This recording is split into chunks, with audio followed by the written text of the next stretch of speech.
Bonjour, chers amis du signe du Capricorne. J'ai beaucoup de plaisir à vous retrouver pour parler de ce mois de juin ensemble.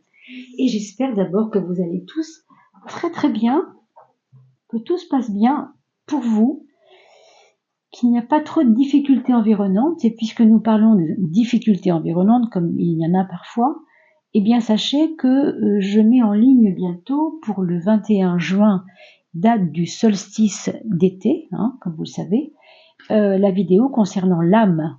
Je vous dis ça parce que devant les difficultés que la vie matérielle et politique, économique, blablabla, tout ce qui est extérieur à nous en fait, se corse un petit peu, comme vous le voyez, vous devez, comme moi, bien sûr, vous apercevoir que rien n'est simple non plus. En ce moment, il y a des mutations importantes. Et pour autant, justement, il suffit aussi d'activer la petite force intérieure que nous avons. C'est pour ça que je vous invite à aller voir les indications que je vous fournirai au cours de la vidéo concernant l'âme, qui s'appelle les saisons de l'âme, puisque nous parlons du monde intérieur, non pas signe par signe, mais chemin de vie par chemin de vie. Donc je vous invite à aller voir ça. Si vous vous intéressez un petit peu à numérologie, eh bien vous aurez un oracle qui concernera chaque chemin de vie, que vous soyez Capricorne chemin de vie 5 ou Capricorne chemin de vie 3. Vous êtes invité à venir voir cette vidéo qui sortira le 21 juin, aux abords bien sûr du du 21 juin.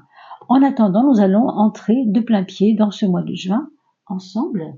J'ai ma petite bougie qui est un peu faiblarde, je me demande si elle ne va pas s'éteindre. Donc, on va commencer par rallumer cela. Voilà, un peu plus de lumière ne nuit pas, bien au contraire. Alors, regardons déjà ce qui nous arrive, ce que nous augure ce mois de juin. Mes chers Capricornes ou ascendant Capricorne, je vous rappelle que pour voir votre ascendant, vous pouvez aller sur le site Evozen, E-V-O-Z-E-N. Vous avez le labyrinthe et l'impermanence. Ça nous parle de quoi? Ça nous parle de quelque chose qui vient de se passer, qui vous a un peu, surpris, je sais pas, mais en tout cas mis du trouble, certainement, du trouble mental. C'est-à-dire que vous avez eu des choix à faire qui n'étaient pas si certains. Pour vous, qui étaient un peu, peut-être ces choix étaient un peu arbitraires, non? Vous vous êtes dit, oh là là, j'essaye ça, mais je suis pas sûre, quoi. Un truc comme ça, voilà. Que ce soit professionnel, que ce soit sur votre santé, que ce soit sur votre couple, autour de vos enfants, autour de votre famille, autour de, que sais-je, peu importe le plan de quoi il s'agit, On vous dit que pour autant, il vous faut accepter l'aspect de l'impermanence, c'est-à-dire que le choix que vous avez fait, vous l'avez fait, c'est acté. Donc maintenant, il va falloir que vous vous adaptiez aux changements qui pourraient découler, si vous voulez, de ce choix, ou de ces doutes que vous avez eus par rapport à ces choix. Parce que c'est important. C'est important dans le sens de la qualité la plus importante pour un humain, c'est souvent l'adaptabilité. Est-ce que vous vous sentez adaptable dans votre vie souvent? En tout cas, ce qu'on vous dit ici, puisque vous êtes Capricorne et que vous êtes un signe de terre, donc plutôt ancré, n'est-ce pas, et rationnel souvent, eh bien, pour le coup, vous allez avoir vraiment à vous rendre adaptable, de plus en plus adaptable. Donc ça, c'est un mois de juin un peu comme ça. Et puis en troisième de coupe, on a quand même l'évasion. Il y a une libération, il y aura une libération. Il y a quelque chose qui va vous permettre de quitter la routine, qui va vous redonner envie de rêver. Et ça, c'est quand même, je trouve que c'est pas mal. Déjà, vous voyez, pour ce mois de juin, c'est assez vallonné. C'est pas un mois où on va s'ennuyer, quoi. J'ai l'impression qu'il y a des choix qui ont été faits. Il y a des retombées qui sont ce qu'elles sont, et tant mieux, parce que c'est ainsi, il y a de quoi peut-être réfléchir aussi. Ça n'est jamais anodin. Alors, je pose mes 3 premières, bien sûr, et je vous retrouve juste après ça.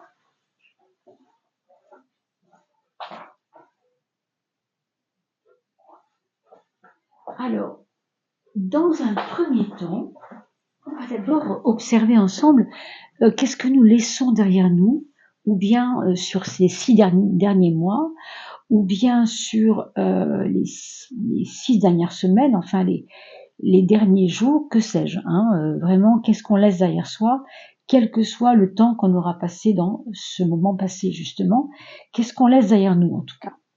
Voilà. On a l'étoile, on a une espèce de...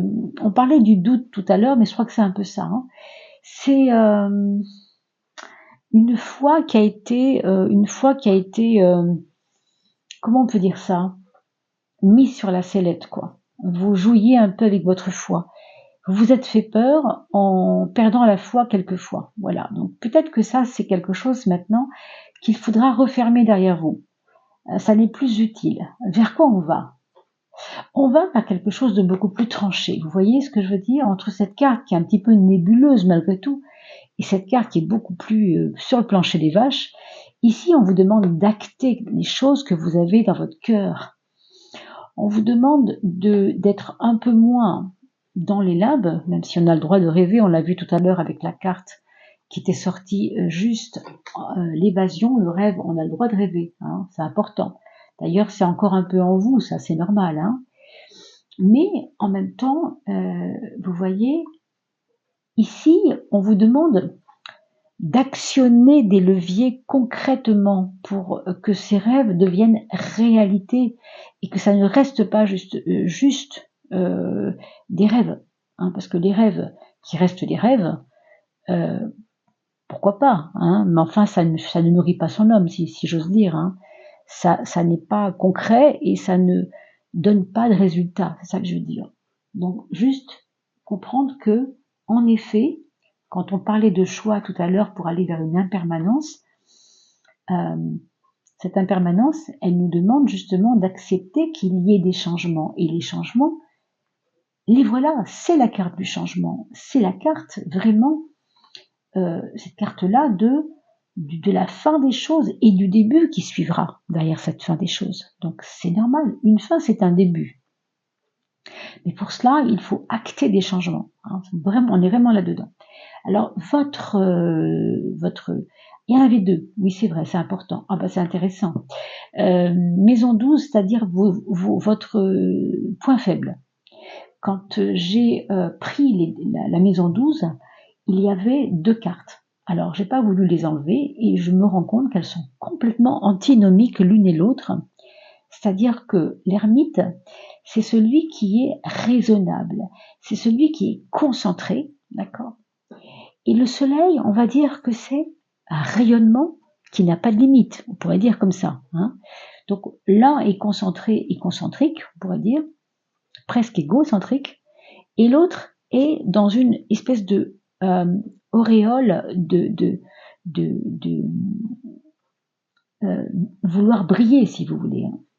Donc il y a en vous, en ce moment, cette tendance double qui ne vous sert pas tellement, qui est un mélange de je marche pas à pas, je me fais confiance, tout est facile pour moi parce que je suis quelqu'un qui prend son temps et il faut respirer un peu et c'est bien.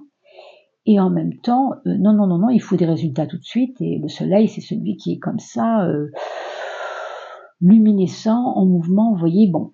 C'est un petit peu, ça se gêne, ça peut vous gêner, vous voyez, cette histoire, ça peut vous gêner. Donc faites attention à cela, de ne pas vous laisser prendre, si vous voulez, par ces deux côtés un petit peu antinomiques, si vous voulez. Parce qu'au fond, ça peut être une richesse, mais on dirait que ça vous gêne. Il y a un truc qui est, c'est peut-être ce côté impermanence. Enfin, en fin de compte, c'est pas faux, ça va un peu dans ce sens. C'est-à-dire que vous devez vous devenir adaptable. Alors, le truc, c'est que ici, vous avez 2 qualités qui ne se ressemblent pas l'une et l'autre, qui est à la fois un égocentrisme ramassé et trop centré sur soi, et là, une envie de rayonner, une envie de donner, une envie de dispatcher l'énergie. Bon, ça ne vous sert pas, pourquoi? Parce que c'est trop contrasté. c'est peut-être trop excessif, pardon. Alors en face de ça, on aura un point fort. Le point fort, ça va être votre imagination, ça va être votre... On a parlé du rêve tout à l'heure, hein. Et puis la foi, une foi retrouvée, hein, il faudra retrouver cette force dans la foi. Cette lune, elle vous pose question, elle vous fait réfléchir sur vous, elle vous demande de repenser à vos rêves d'enfance. Peut-être qu'il y a un côté je redeviens petit garçon, je redeviens une petite fille. Je ne dis pas qu'il faut le dire à tous, mais intérieurement, ça pourrait être ici une force importante. Si vous aviez un rêve d'enfant et que vous l'avez oublié, peut-être c'est le moment de le remettre en route et regardez comme ça correspond vraiment, vraiment bien à ce qu'on disait tout à l'heure. Retourner vers le rêve, on a le droit de rêver, oui, mais il faut que ce soit créatif et que ça vous aide à quitter cette routine qui vous déplaît quelquefois. Hein. On sait qu'il y a des Capricornes qui sont très routiniers et ça les fait un peu être empesés. Hein. Maintenant, on va aller voir dans le quotidien comment se passe ce mois de juin. On vous dit que dans le quotidien, il y aura un rééquilibrage à faire dans vos tâches. Vous en avez peut-être trop fait, ou alors vous en avez peut-être pas assez fait, je ne sais pas de quoi il s'agit. Mais vous allez vous remettre avec une horloge un petit peu plus précise. Par exemple, vous allez peut-être vous faire un planning, je ne sais pas, vous allez dresser des plans comme ça hein, pour avancer en juin. Ça va être important pour vous parce que ça vous permet aussi de quitter ce côté labyrinthe qu'on a vu tout à l'heure où on ne sait plus très bien où on est, vous voyez. Ce côté là d'où vous veniez tout à l'heure, on voyait ça sur la coupe. Hein. En fin de compte, pour sortir du labyrinthe et pour sortir de l'incertitude dont on a parlé, eh bien, il faut faire des plans. Il faut voir devant vous clairement, quoi. On vous demande d'être un peu plus clair dans vos demandes. Et dans le monde du travail, ça va vous servir aussi si vous avez un emploi en ce moment. Ça peut aussi vous aider aussi à avancer plus clairement avec des décisions claires et actées. Hein. Mais avec toujours ce côté pluriel de ok, mais je me concentre. Oui, mais j'ai envie que ça sache. Vous voyez, ce espèce de mélange qui n'est pas facile à vivre non plus. Mais je pense que ça me paraît tout à fait jouable, hein, bien sûr. La relation aux autres. La relation aux autres dans son ensemble. La tempérance va vous donner de la patience vis-à-vis des autres. Les autres seront peut-être même aussi très patients avec vous. C'est assez proche de ce qu'on vient de dire sur l'équilibre des choses. Je trouve que c'est un mois de juin quand même qui va vous permettre de savoir un petit peu plus où vous en êtes globalement dans votre vie. Que vous ayez 40 ans, 25 ans ou 70 ans, hein, c'est pas le problème. Il y a des moments où on a besoin de faire des bilans.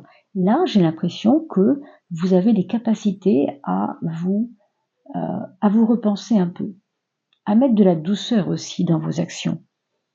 Et avec les autres, on aura besoin de se poser un peu pour peut-être pour faire le point. Où est-ce qu'on en est tous les deux hein. Si c'est en couple, on va voir ici, bien sûr, mais ça peut être aussi en amitié, voir un peu où on en est. Avec lui, il me rend service, pas tout le temps comme j'aimerais. Moi, je lui rends vachement service et lui pas tellement. Vous voyez, ce genre de rapport-là. Hein. Faire le point. Alors, dans l'amour, avec votre chéri, hein, en ce moment, donc, ce qu'on peut dire pour juin, c'est que les choses seront dites et que les choses seront vraiment bonnes à dire. Et qu'en effet, il va falloir qu'on discute, ce sera important pour vous de discuter avec l'autre, mettre un peu dans son vin, c'est vrai, d'être un peu dans la coolitude, entre guillemets, mais pour autant, on ne se taira pas, on dira ce qu'on pense et on aura besoin tout de même de mettre des mots derrière peut-être des émotions qu'on ne saura pas trop quoi faire avec ces émotions. Donc ce sera important d'aller parler à l'autre, d'aller dire à l'autre. Tu sais, je me suis mal sentie devant notre ami l'autre jour parce que tu as dit ceci ou peu importe le décor, hein. Mais avec vos enfants aussi, il y aura peut-être des choses que vous aurez besoin, notamment avec l'aîné de vos enfants, de dire des choses, quoi. Ce sera important. Hein. les projets ici, ce sont des projets de voyage. Peut-être que vous avez vraiment, on a vu tout à l'heure l'évasion, mais vous avez peut-être besoin vraiment de bouger aussi. Hein. Peut-être que ce rêve, pour vous, il est inaccessible si vous vous sentez immobile, coincé, je ne sais pas si vous avez été dans un lit malade ou immobilisé parce que vous étiez, je ne sais pas, dans une région où vous ne pouvez plus bouger. Il y a un peu de ça, quoi. Donc vous aurez la bougeotte dans vos projets, vous aurez la bougeotte. Ça veut peut-être dire aussi que ce sont des projets qui sont liés à un déplacement, tout simplement. Un déplacement que vous allez faire dans le cadre professionnel, dans le cadre familial, dans le cadre amoureux, pourquoi pas. Mais il y a un besoin d'aller se détacher de là où je suis pour aller ailleurs. Hein. Vraiment, c'est ça, être détaché. D'ailleurs, ça peut être aussi lié à un choix de détachement par rapport à votre travail. On va vous demander aussi peut-être d'aller en mission, hein, quelque part où c'est pas forcément dans le travail, ça peut être vous qui avez envie d'aller dans une mission. Si on vous le demande, tant mieux, mais c'est pas sûr qu'on vous le demande non plus. Hein. Alors, la maison 2, l'argent, c'est le chariot. Et le chariot, vous savez que c'est celui qui porte chance, surtout dans le domaine de l'argent. C'est intéressant parce que on a l'impression que ce secteur-là est assez bien maintenu, quoi. Hein. Il n'y a pas de grosses surprises désagréables là-dessus, en tout cas. Maintenant, avec le pendu, on est quand même en méfiance, on est en défiance. Et je pense qu'il y a des choses qui vous font vous méfier au niveau de l'argent. Je ne sais pas ce que c'est exactement, mais vous observez, hein, vous observez. Je ne sais pas si vous avez de la confiance en votre banquier, par exemple. Ça pourrait être ça le truc. Vous, ça va, mais le banquier avec vous, ça va pas. Vous voyez ce que je veux dire? Il y a quelque chose qui gêne ici. Je ne sais pas trop quoi en dire, parce qu'évidemment, c'est pas une consultation privée. Vous comprendrez bien que c'est difficile d'en parler. On ne pose pas de questions particulières, mais on voit que le climat, c'est ça. Alors que ça paraît aller bien, l'argent, il y a un truc qui gêne, il y a un truc qui vous met en position d'observation. Ou alors vous avez envie de déplacer de l'argent et vous allez avoir du mal, ou en tout cas vous pensez que vous auriez du mal à déplacer cet argent. Bon, voilà quelque chose. Hein. Il y a quand même des choses qui bougent beaucoup en ce moment sur les banques. Bon, pourquoi pas. Le mental. Le mental, c'est-à-dire la façon de réfléchir. Hein. Je parle vraiment de cela, le mental, on va dire, concret. Quoi. Et la conscience, qui n'est pas du tout le mental, on a la carte du jugement. La carte du jugement qui vous donne une envie, en fait, de vous retrouver au début d'une étape vraiment à commencer, quoi. À commencer pour vous.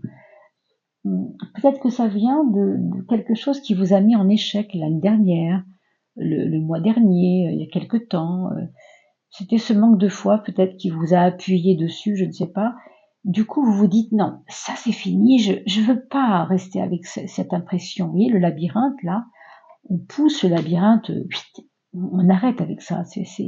On comprend rien avec un labyrinthe, on ne sait pas où on va, c'est méandreux, enfin il y a des couloirs qui ne mènent nulle part. Vous, on sent bien que ça, c'est fini, quoi. On ouvre les portes, on avance et on verra bien, vous voyez. On apprend que, après tout, l'impermanence ne doit pas faire peur. Elle ne doit pas faire peur, hein. C'est ce que vous commencez à comprendre. Je pense que c'est mental. Pour l'instant, ça se passe dans votre tête. Vous comprenez ces choses que vous ne compreniez peut-être pas il y a 6 mois. Et puis, l'empereur, il vous donne une espèce d'assise et de confiance en vous qui est en train de se construire peu à peu. Je pense que ça va trouver son plein essor, ça, ce côté vraiment, ça y est, je peux me poser un peu. Ça, pour moi, ce sera dans 4 mois. Alors, 4 mois, ça nous ramènera à septembre, non, si je dis pas de bêtises, juillet, août, septembre, ouais, enfin, septembre, octobre. Mais quand même, tout l'été, là, vous allez élaborer ce côté très implanté, très cartésien, un peu plus sûr de vous. Voilà, donc ça c'est quelque chose qui est plutôt une bonne nouvelle, non? Surtout pour un Capricorne qui est signe de terre et qui a besoin de se rationaliser un peu, hein, dans le sens d'être dans la réalité des choses. Hein. Même si, encore une fois, on a le droit de rêver, oui, mais vers quoi ça nous emmène? Alors, je vous donne la petite carte de l'ange. Je vous rappelle que pour celles et ceux qui sont très branchés ange, alors bon, soyez contents puisqu'on parle de l'ange ange, A-N-G-E, et donc pourquoi pas. Et pour ceux qui ne croient pas aux anges, eh bien, pensez que ange a un double sens, en, E-N, plus loin, J-E. Ange, c'est en moi. Autrement dit, votre capacité à être votre propre gardien, votre propre ange. Regardons. Emotional sensitivity. Bon, eh bien, on est à fond dans votre lune, qui était exactement votre point fort, je vous rappelle. Quelque chose qui vous nourrit de l'intérieur, quelque chose qui vous met en paix. Honor and respect your deep sensitivity. Votre profonde sensibilité. Honore ça et respecte ça en toi. As it is a gift to us all, qui est aussi un grand cadeau pour nous tous. Alors ça me parle de votre rayonnement qui est que quand vous êtes vraiment bien, ça rayonne autour de vous, c'est important. Et on ne reste pas sur son nombril, on le fait rayonner vraiment autour de soi. Oui, c'est assez beau. C'est assez beau, donc acceptez l'impermanence des choses, mais acceptez aussi l'impermanence de vos propres états. Parce que la Lune, rappelez-vous, gouverne le signe du Cancer, bien sûr, mais l'émotionnel qui est un peu vallonné de haut et de bas, parce que l'émotionnel, c'est pas linéaire, hein, c'est quelque chose qui vibre dans un émotionnel supérieur quand ça va bien, et dans un émotionnel inférieur quand ça va moins bien, vous comprenez, donc c'est jamais très droit. Hein. Donc acceptez l'impermanence de cela aussi, et honorez-le, respectez-le, respectez votre profonde sensibilité, comme si elle est un cadeau, et elle est un cadeau bien sûr, pour nous tous. Très joli, hein, vraiment très beau. Écoutez mes amis, je vous quitte là-dessus avec beaucoup de joie. Je vous retrouve bientôt, bien sûr, et nous voyons les vidéos, vous savez, avec concernant l'âme. Et ça creusera un peu ce sujet-là, justement. Elles seront en ligne le 21 juin, je vous le rappelle. Je vous dis à très très vite. N'oubliez pas de vous abonner parce que grâce à vos abonnements, sachez que la vidéo est bien plus vue grâce à vos abonnements. Donc abonnez-vous s'il vous plaît et mettez une petite cloche pour qu'on puisse vous envoyer les notifications, un petit coup sur la cloche, et bien sûr partagez ces vidéos avec vos amis, votre famille, pour leur faire des cadeaux, et ainsi faire connaître la chaîne. Merci à vous, portez-vous bien, prenez bien soin de vous, à bientôt.